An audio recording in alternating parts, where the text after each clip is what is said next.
Mix by Sharma recording studio Bagaha बाजार।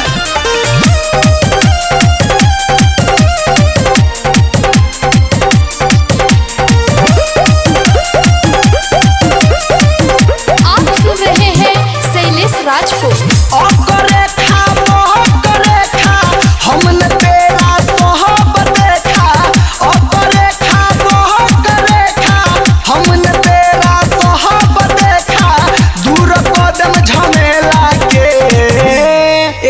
चला है के खोपचा में ले जो ए चला है के खोपचा में ले जो दर्शन करा दे केला के।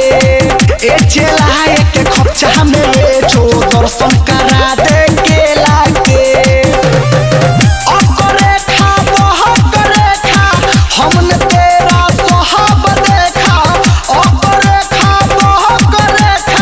हमने तेरा सोहब देखा दूर कदम झमेला के।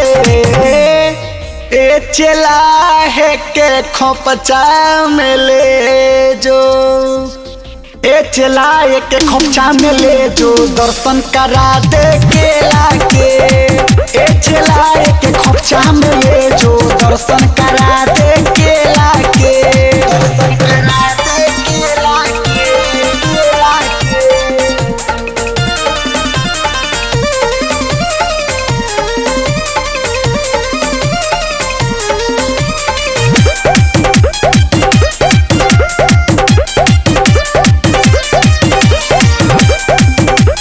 Mix by Sharma recording studio Bagaha Bazar. दूर होई परसानी तक दी है केरा दानी। दूर होई परसानी तक दी है केरा दानी। तनी ध्यान लगाओ बुचिया बॉडी मिलो कर रोज तू लगावल कर भोग सुध कोई कर मोर कुटिया।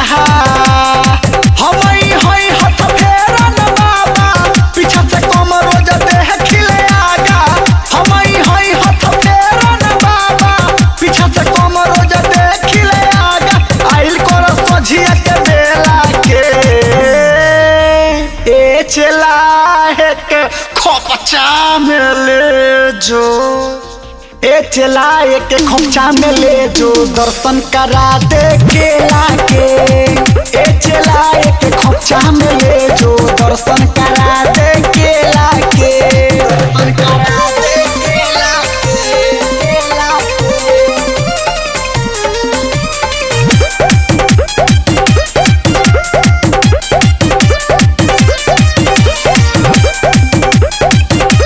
Bhim music and Bhim production Bagaha बाजार। लेला बाबा के भभूत दुख जाई सब छूट।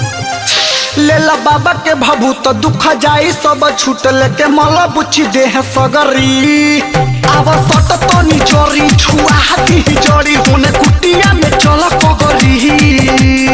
सोनू धुरेंद्र को है साचे सैल सुधीर देखी है पाछे। सोनू धुरेंद्र को है साचे सैल सुधीर देखी है पाछे। पहले देखावा हमरा चेला के। बुच्ची हमारे बातों पर ध्यान दीजिए। इस चेलवा पर मत जाइए। इस चेलवा कम खर्चा लेता है, हमारा ज्यादा चार्ज है। इसलिए आपसे हम बार बार बोलते हैं हमारा चेला से संपर्क कीजिए और चेला के पास जाइए, केला का दर्शन कीजिए। समझलू हो रहा था हर काम में ना आई बाधा। रे चेलवा है के खोपचा में ले जो ना रे ले जो। ए चेला एक के खोपचा में ले जो दर्शन करा दे केला के। ए चेला एक के खोपचा में ले जो दर्शन